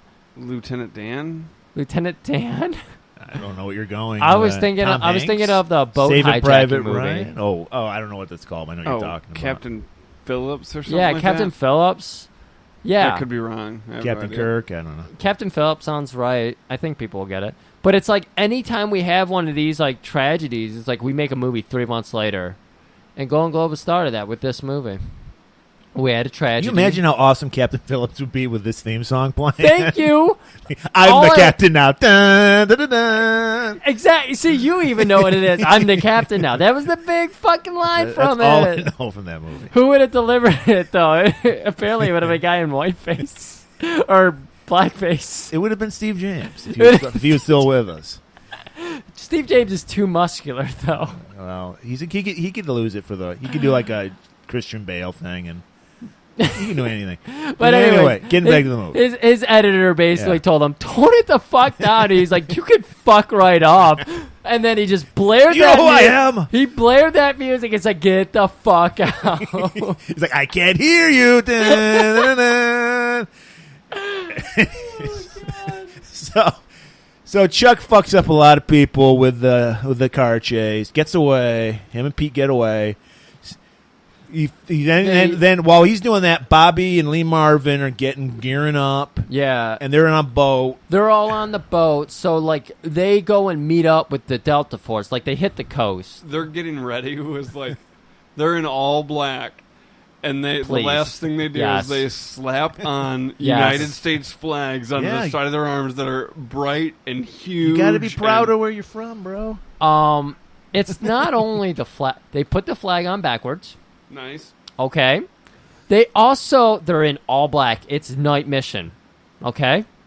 Makes sense, all black. The white rope. They throw on bright-ass white rope. And then Steve James and Chuck join the scuba squad. And they're in, like, black with giant yellow oxygen tanks. Well, they're in a sewer line, so they're not going to be seen. They weren't for most of it. Okay. I don't know. All I know is I love the fact that they show up with that big boat, and like they got their dune buggies, got their motorbikes. Those come out, and so they're like, "All right, we're going to set up the rescue thing." The rescue thing. I don't know. And so this is where I can't remember. I think this. Yes. No, I don't remember. I don't know who they're rescuing at this time. Are they rescuing the Jewish people or the rest of the hijack people? Who are the Jewish people? The Jewish people are the people in the dungeon. The rest of the males are in the other room. So I believe they are splitting up. They're in this. Okay, they're in the. They're in the final. All right, assault. You're it right. just lasts for a really long time. They're in like the same building. They're just in. You're different. Absolutely right. Yeah. If so this were the terrorist compound, we would be the Jewish people in the dungeon, and the other hostages would be somewhere over there. So they I think they send. I think Butch was the character's name. They send him off to get the Jewish characters. Chuck is going to get the rest of the people. Yeah. So they sneak in. Fortunately, I don't know, tapping into his samurai sixth sense, Chuck knows because they're in the floor, like you're in the basement of the building, and Chuck knows exactly where people are situated in the floor above. So he puts this like explosive shit, like a circle around there, because they have this contraption with them. It's like a platform with like ladders on it. They brought with them, so they can get up there in the ceiling, and they put this like C4 shit all over it. Blow it, explodes, jump in, da da da da, and they just start killing every motherfucker. But previously, and this is why I wanted to get into this. This is what I was talking about earlier. Right before the scene happens, Mustafa, we get another tender side. He's like, look, I know it's not you people, it's your government that I'm upset with. Yeah, it's just it's not your fault. So we're like, oh, maybe Mustafa's not so bad after all. I mean, he did just pistol whip the shit out of me, but he has his reasons. He does tell the one guy, then, it's your White House we're after, and I'll get there myself. I will land a plane on the front lawn. Now, are you ready for me to blow your mind? Please. Because he says, I've got people over there. You know who those people are? Rostov's army from Invasion USA. It's a tie-in, bro. You said you were going to blow my mind earlier. You just blew my mind. Yes. They were... Fuck Marvel Comics. Golan-globus they had a whole world where they were like... And you know what? They didn't go out of their way to tell... I'm sorry, Sean. They didn't go out of their way to tell everybody, here's the Marvel universe, the Golan-globus universe. They just fucking... Here's a nice little movie for you. So that's what I'm gonna say. That's what happened. They have ties to Rostov's army from Invasion USA because it would have happened at the same time. But because this movie's set in 1985 and Invasion USA is set in 1985, think on that. Oh. So how do we have two Chucks then? That's what I was just thinking. They were twins separated at birth. It was his brother. One of them. No, was they his had different brother. names. One Scott Murdoch. Mike Murdoch. It's Scott McCoy and Matt Honor. Anyway, getting back to the action, 'cause we're finally getting some action after we've been bored out of our fucking mind with all this hostage shit. Seriously, it's been what, an hour and 45 Yes. minutes, and Chuck Yeah. Norris has not kicked a single motherfucker. Yeah, but It- they make up for it with like the last half hour. This movie is great. I'll say Right. that much. I want to say The anti-stripes. Yes, Exactly. We're we're slowly getting to it, but like this whole time, like the Delta Force have been preparing to break up, a hostage situation on an airplane. They had that scene where like they're preparing for a hostage situation on a plane, which was the boringest scene ever. Like them training for it. 20 seconds. I can do it in 10. Yeah, and Was the music playing? Oh, of No, it course. wasn't. It wasn't. No, that's why it sucked. Oh, that's Yeah, why I it was sucked. about to say, if you do a training montage, you need the music. Dude. So Did they have a montage in this? I don't think they there did. was like a slight, like very quick training montage for the other guys, not Chuck, but like Bobby and all those guys, but it's not worth mentioning. Okay. So Chuck's in the building just fucking everybody up. Mustafa, the bitch that he is, was hiding underneath a bed. But Chuck, tapping into that samurai sixth sense, he's like, I know you're under that bed. Pulls up the mattress, sleep tight, sucker. Boom! Just blows the fucker away. Now, this is up for debate. Was that a good delivery? No, Chuck's never been good at delivering lines. He's better than Steven Seagal, but So it's not up for debate. That was a bad delivery. yes. Your opinion, John? I'll agree. Okay. Okay. So then outside, fucking Delta Force with their fucking motorcycles with the fucking rockets on them. It's like How many rockets could those motorcycles carry? 1 million. It was a ridiculous amount. Well, they had front rockets and rear rockets. Yeah. When So I they had at Rear least rockets 4. were killing me. when I counted it, it was rear rockets are killing me. I'm sorry. When I counted it, it was 4, but it seemed like the Uzis. It was just like Yeah, it was like a video game. They were just like, And no, impeccable aim for just kind of tilting the bike one Yeah. way That's and not- launching a rocket dude. straight into a guy. they're the Delta Force. And- Well, Yeah. you said Chuck had a Samurai 6 sense for noticing people. He had a Samurai 7 sense for guiding rockets. But I also want you to know that Suzuki built those bikes. Whoa, they're not even driving American bikes. Suzuki built those bikes for Wow, Golan and I'm Globus for this disillusioned. movie. Those were real bikes built. Well, all I got to say is, and this shows the brilliance of Menachem Golan, he made war look fucking fun as shit. It Yeah. was like a fucking, everyone's doing popping wheelies. Dude, it and was like shooting G.I. people. Joe. I love Yeah. Yeah. it. Dune buggies. All we needed was people shooting red lasers and missing each Right. other. Everybody was missing That was the until. That really is the best way to put it. Is they were making a whole joke of it. They're running around killing people. The theme song is blasting. Yeah. We're all like, fuck I was yeah. actually surprised at one point when one of the dune buggies did a jump and someone was shooting a bazooka that Steve James wasn't just holding a jukebox, holding a boombox over his head, blaring the theme song. It Oh, might that would as have been well. so damn good. Like they didn't take it seriously. They were running around like yeah, it was like fun. Yeah. I wanted to be in there It just looked like killing a racetrack at one point of them just chasing terrorists down. yeah, like And they're like, every terrorist is getting killed. Not one of the Delta Force, they're the crack squad. Not one of those guys is getting all killed. of the terrorists were just like, we have nothing to live for. We'll die for this cause. We don't care. We don't fear death. And yet when the Delta Force Well, shows up with their Uzis and their Right. white robes and their black outfits, This guy they're like, immediately bitches out, calls up his buddy, like, Delta Force is here. There are thousands of them. oh my God. And Chuck hears it. He's just listening to the guy listening to it. Guy Yeah. trying to negotiate with him. American! We want to negotiate. So, and what he's saying? Like, he has a one-liner, doesn't he? Yeah, he does. It's just basically like, well, talk to the ooze. I don't think he said that. Well, I know, but you didn't come up with anything, so fuck you. So, but he does shoot. He does. The I really Uzi- want to see a director's cut with this now with Griffin. he does talk to the ooze. Talk to the ooze. Blows away the radio. Meanwhile, Butch, I think I'm going to say his name's Butch. He's at the other place where the Jewish people are held captive, but they're not there. They're not there, but a newspaper replaced them. We're talking about the Jewish people, right? Right, yeah. Yeah, I got that wrong. I was thinking of the Navy people. Well, they're with the Navy people are with the Jewish people.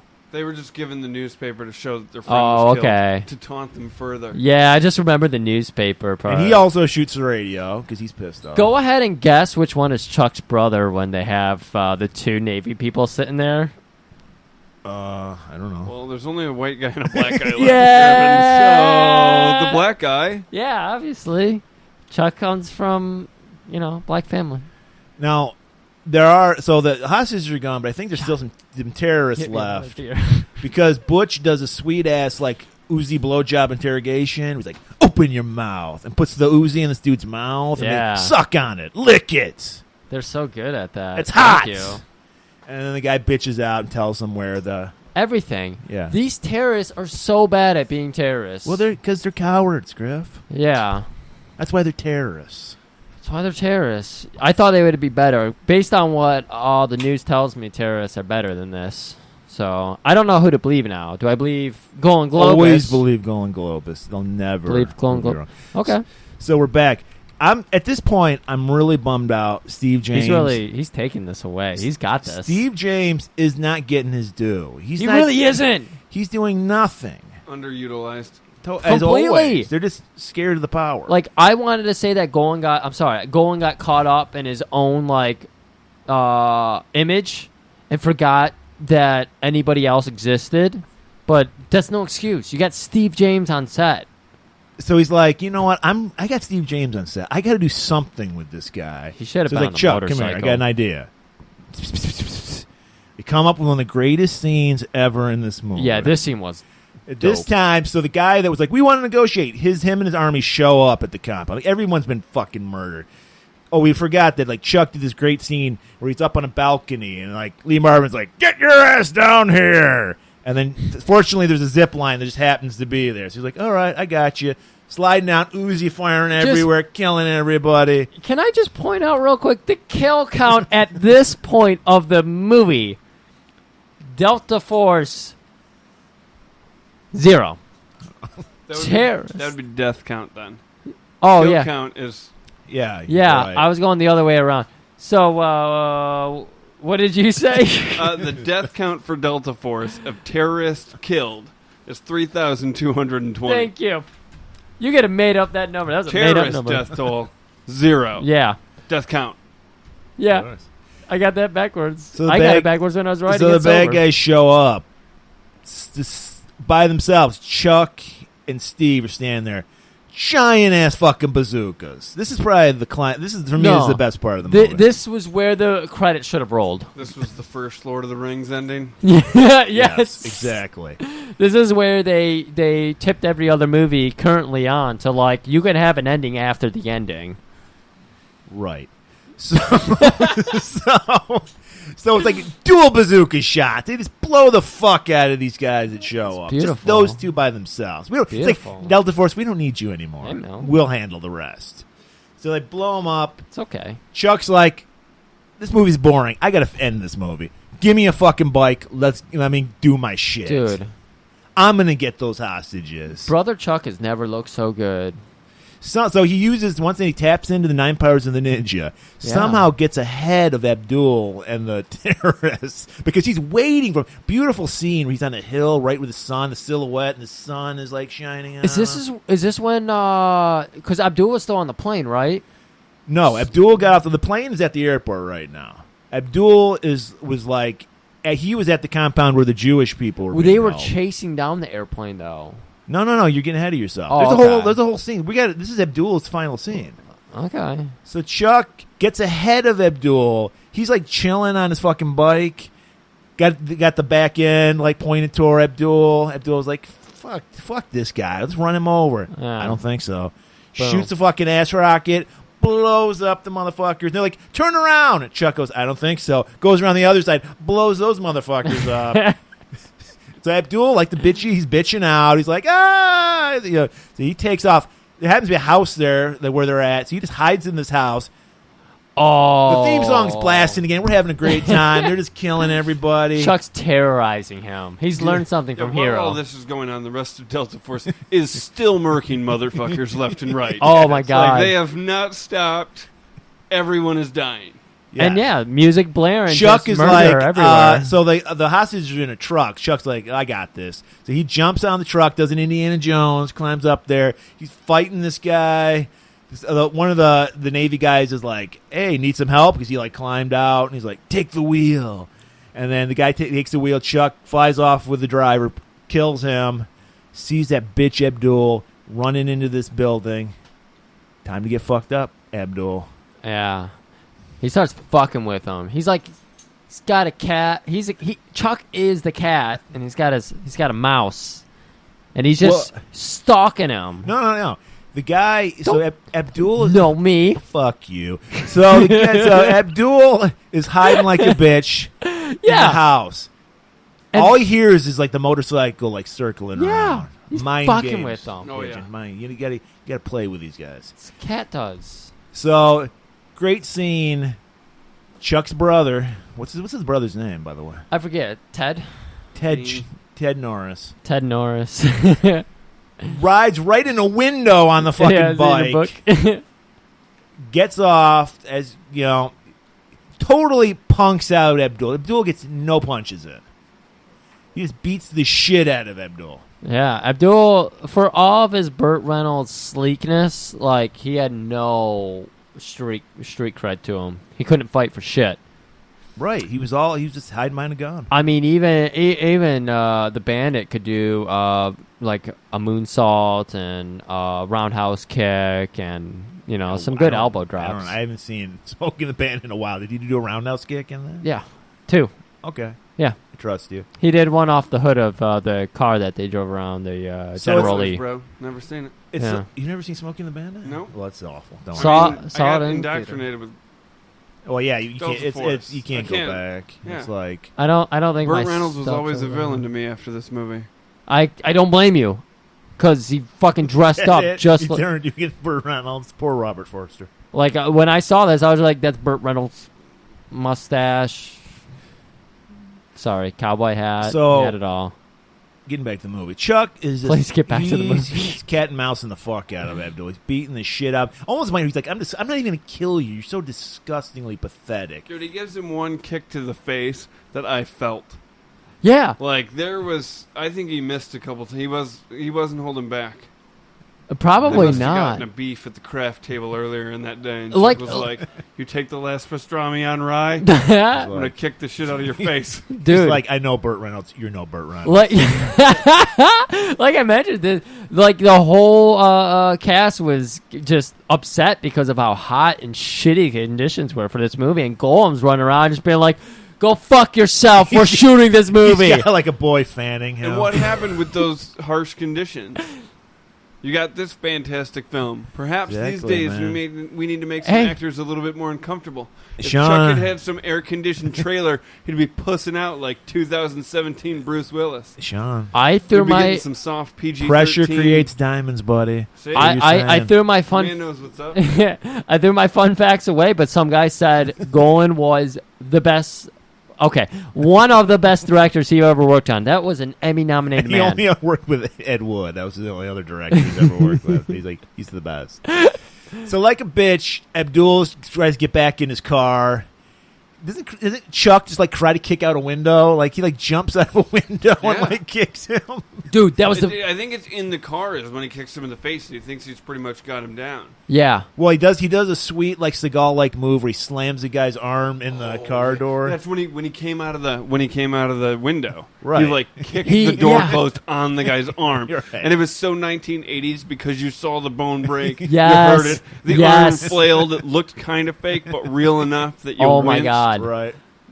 Like, there's 3 things that really convinced me in this movie, and that wasn't my burp.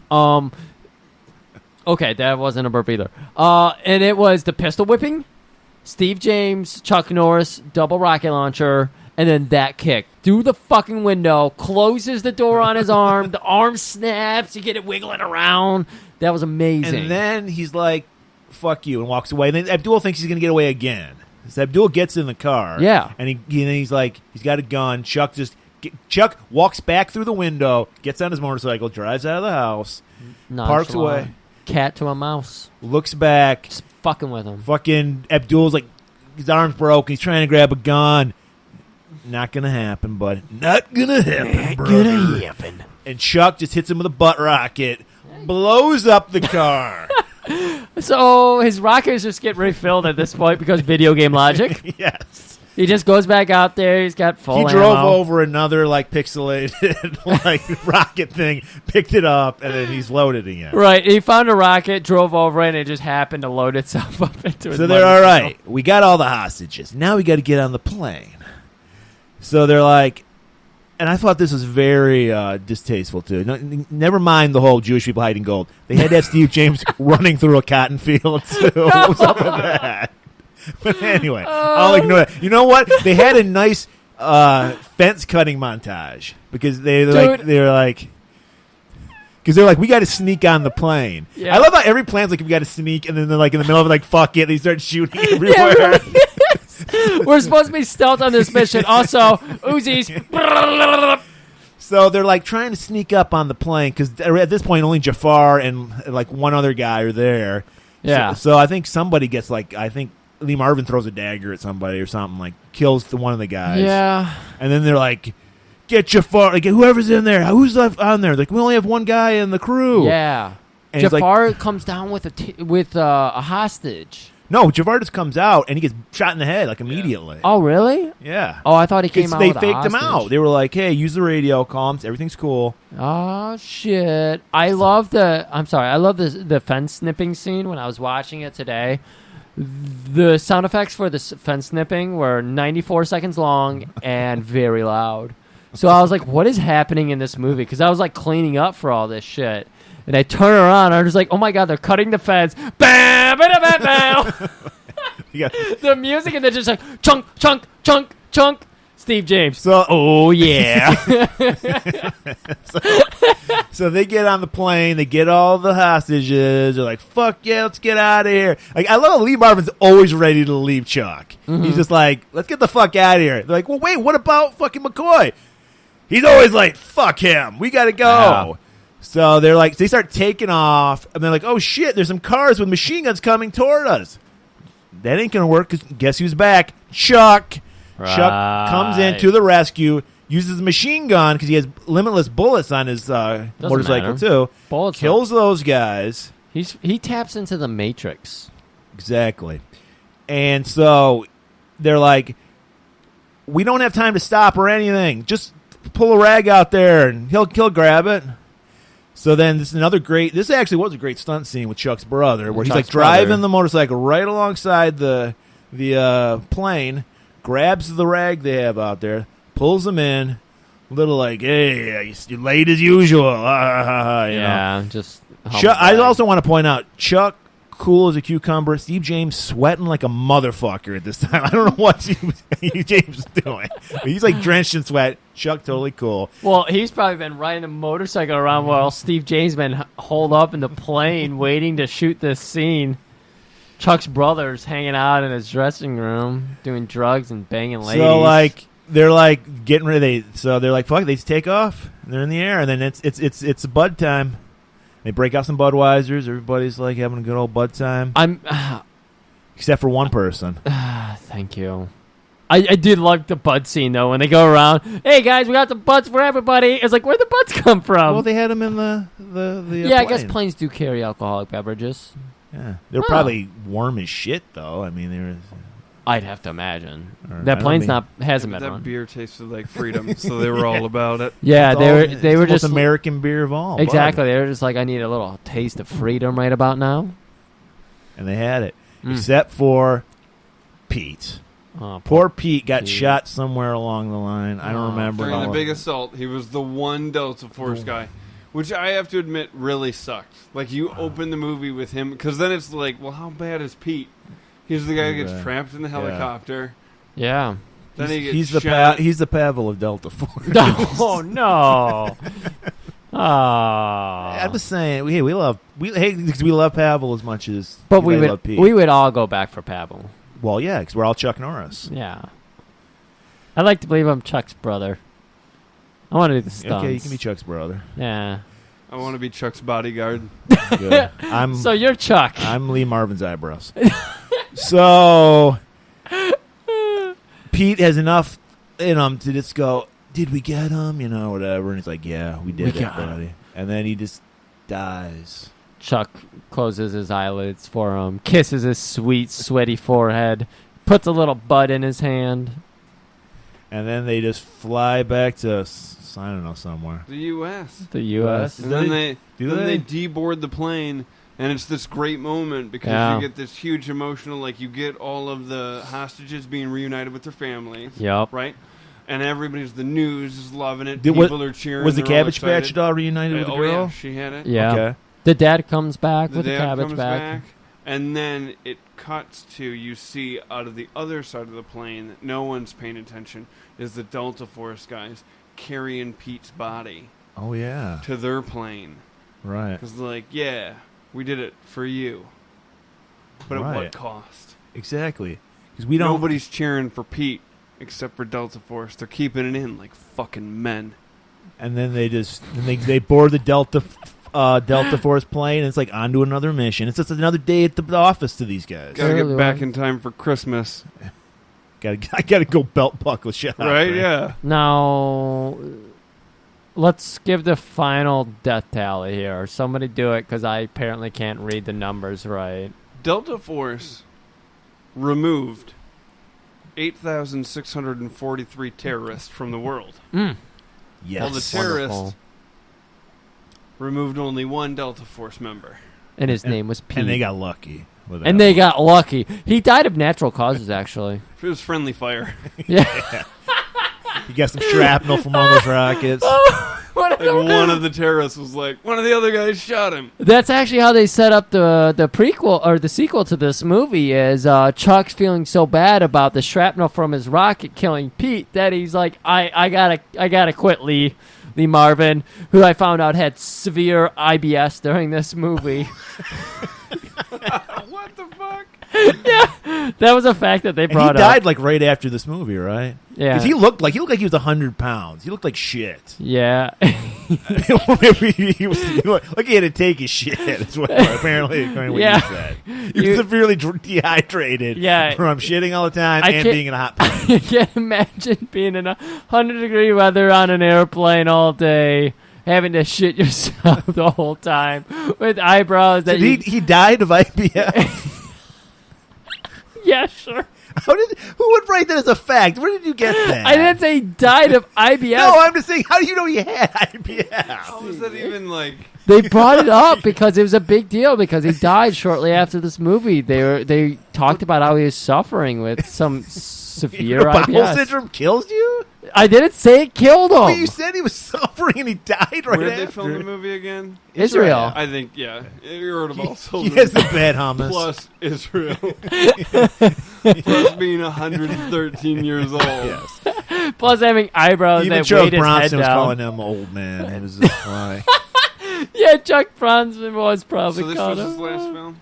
Yeah. Well, he did what God put him on here to do. That was Star Delta Force. Does anyone have either of you watched the actual sequels? I have the sequel because Tim got it for me for my birthday, Yes. but I have not watched it because I wanted to rewatch. I've seen a little bit of it, and it's golan-globus theater worthy of talking about. Oh, is it? Yes, it's So- got some. We'll have to put in the docket. We might have to bring our. Are you willing to do? Well, I don't know. Delta Force It 2? depends on whether or not I can talk into the microphone. You're doing a Wait, pretty wait. good job right It now. also depends on the reception of this. Yeah, that's true. This could be the end of our friendship. Yes. I don't know if I really No pressure. stuck the landing. No pressure. All right. I don't know if I really Chuck Norris karate kicked this to the face. But you know what, Sean? I think you have no problem because I can't believe I've almost forgot this, but you're no stranger to podcasts. You are. How many I think we mentioned this a way long time ago. You were the co-host of a podcast about X-Men comics, right? That's right. The Great Expectations podcast With Jerry McDade. And you were. How many episodes did you do? Like 48, maybe 50. We got to Maybe. do at least 38? 50. Yeah, we got to top that. And you guys are pretty popular. You guys, for my money, they were the best X-Men podcast. From what of I all could tell, time. you guys even had annuals. We were pretty good. You were better than Rachel and Miles. That's right. Ratchet and Vile. Ratchet and Vile. Is that how you guys knew them? And I don't know. I loved I didn't care for you guys so much, but I loved your Baron Strucker character that would come on. He was great. Are you still in touch with that guy? Occasionally. He got, Marvel put him in a movie, so he got a little big for his britches. Well, that You sounds know, like the Baron would do that. Do you think you could put a good word in for us? Maybe we could, get him on the show. I think that might be allowed. I'd have to talk to our lawyer. I know he's very temperamental, but I would really appreciate that. Now, is it available still? Can people hear this podcast? I believe so. Is there? You know how people could listen to this if they wanted to? I think they can go to iTunes and look up Critic. I think Jerry put it back up recently. I think he re-uploaded it. And it's great. It's Expectations. It's great. Expectations. Very clever. And I would highly recommend it. If you're an X-Men fan, I would check it out, especially the Baron Strucker episodes. Those were, they were great. class. And then you had other great guests.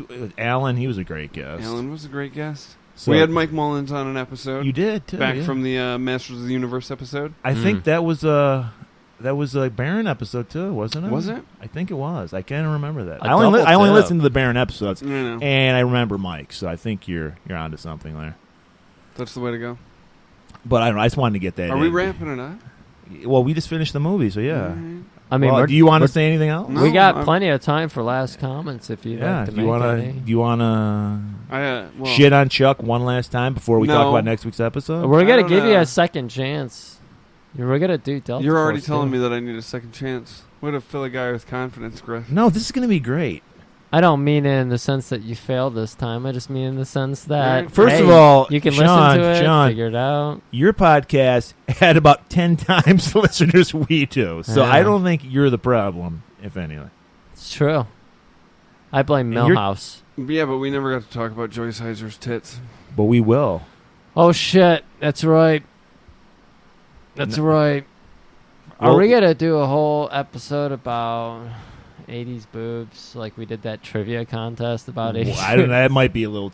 Oh, I mean, Sean will That's be a up little, for it. I was gonna say I don't. Yeah, I think just wanna I don't play think it. I could do that. I'm glad you pointed that out. This is what I might say you're a 80s boobs connoisseur. Like, I just want to point out, among our friends, who you'll all eventually get to meet on the show, about once a year, because we're too lazy to do it any more than once a year, we do a little trivia contest. 'Cause Yeah, we yeah. get really competitive with each other. Like, I know more nerdy shit than you do.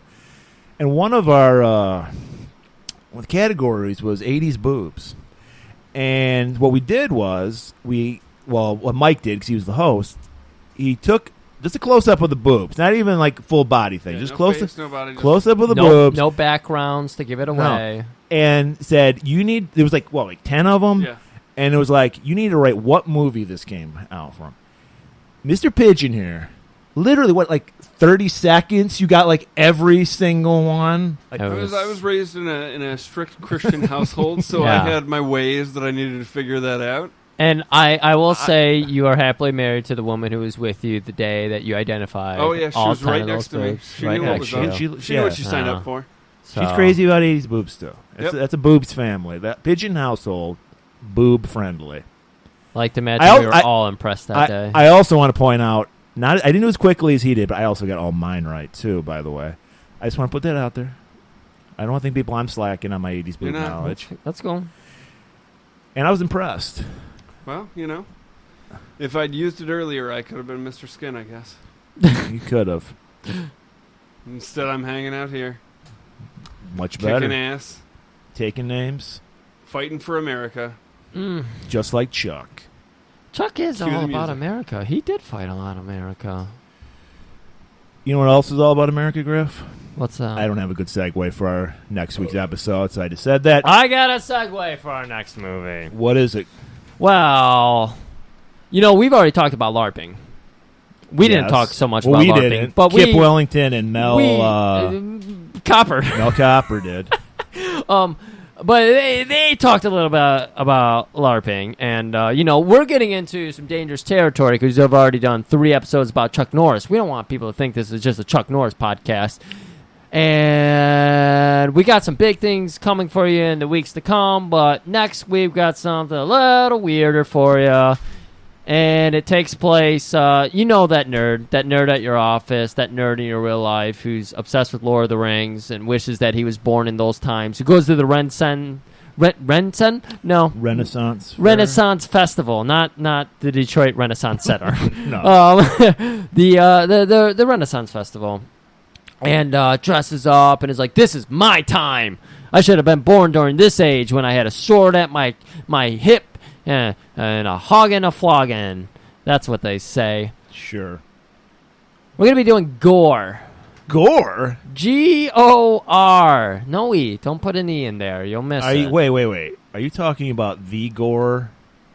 The movie based on a series of erotic S&M tinged books? Is it? Really? I'm in. You're going to enjoy it. Not only are you going to enjoy it, everyone's going to enjoy it. Don't sleep on this episode, people. I know you love the big superstars, but god damn it. We're going to get in this.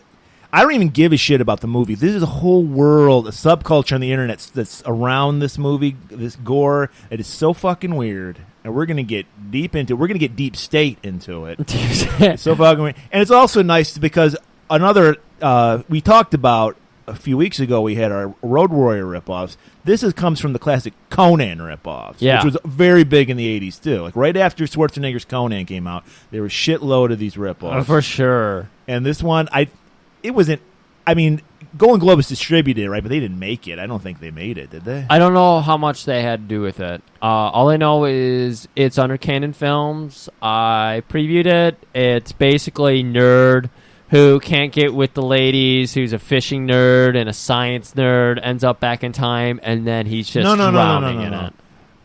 You don't go back in time.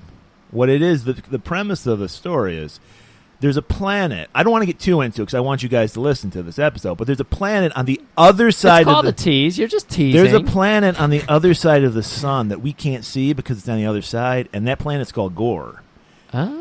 And all this crazy shit happens on that we'll talk about next week. But trust me, listeners, this shit is fucking weird. Yeah. It sounds like you guys are describing two different movies. He's talking about white-collar jobs and Renaissance festivals. That happens, and you're like, too. There's other fucking planet on the other side of the sun. No. It's worlds colliding. I'm in. It's worlds colliding. He comes from our world, and he's transported to that world. So we're both right. So we're both right. Like the 80s Encino Man? No, not at all. Pauly Shore. But all I want to say is, that's for mullets. Prepare for this movie because this movie tailor made for the Me Too movement. This movie is some fucking weird ass shit going on. If I had to describe it for anybody who is a fan of Bob's Burgers, I'd say this is Tina's movie because it's just butts everywhere. There's just asses. Every 5 seconds. I just watched this like 4 days ago. Asses every 6 seconds, and Oliver Reed. Great, crazy, drunk actor. He was like the main bad guy. Oh, okay. Yeah, he definitely was. His butt was in it, too. Great. If that doesn't sell you on it, I don't know what will. I don't know what will. But anyways, we'll see you next week. Sean, thank you for coming by. Thanks for having me. We really hope to have you again soon. Murray? Yeah. I'm just going to stare at you. This makes for great podcasting. Well, I'm going to tell you, Griff, to keep it warm. Well, I'm going to tell you to fuck off. Oh, you got me. I'm cutting that part out. Fucker.